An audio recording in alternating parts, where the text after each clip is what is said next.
These are two poems which are connected by the themes of memories of war. This is Grandma's War. I remember from the time I was 4 being told by my grandma tales of the war, how she lived in a London house and rushed to the cellar as quiet as a mouse. Every time the Luftwaffe went over, she and the family dived for cover.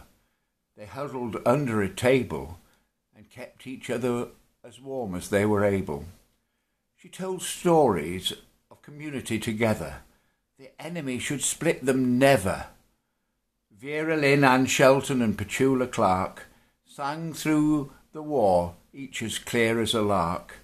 Gert and Daisy were troopers too, touring the battlefields the whole world through. Entertainment was so important then, and raised morale again and again. My father was in the army in Egypt so far, and yet he found comfort there and his own little star. My mother was a Queen Alexandra's army nurse, and he did not have her to coerce. When he was injured and they fell in love, over Egypt there could have been many a flying dove. His happiness was great, and in Egypt he met his beloved mate. He cabled my grandma that he had met a girl and that his love did unfurl. He had married her right away in Cairo city. Grandma was horrified. Now that's a pity. She was of a Victorian frame of mind and did not exactly find the prospect of a yashmarked bride something to warm her or to look forward to with pride. How happy was she when my mother arrived, a Welsh girl from the valleys where she had thrived. My grandma was so happy when came the end of the war, so glad that all her children survived, all 4.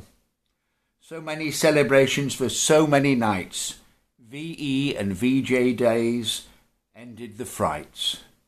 So glad peace was with us once more, so glad to see the end of the war. This is You'll Be Mine. You'll be mine at Christmas, sang the lady in the war. You'll be mine on the front line and return to me once more. You'll be mine till the end of time, and my heart is yours forevermore. She waited for her brave man, she waited in vain.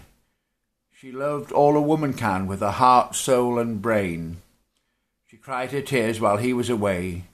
She cried when she saw him no more. She lived her life with his memory so strong. He remained with her in her heart.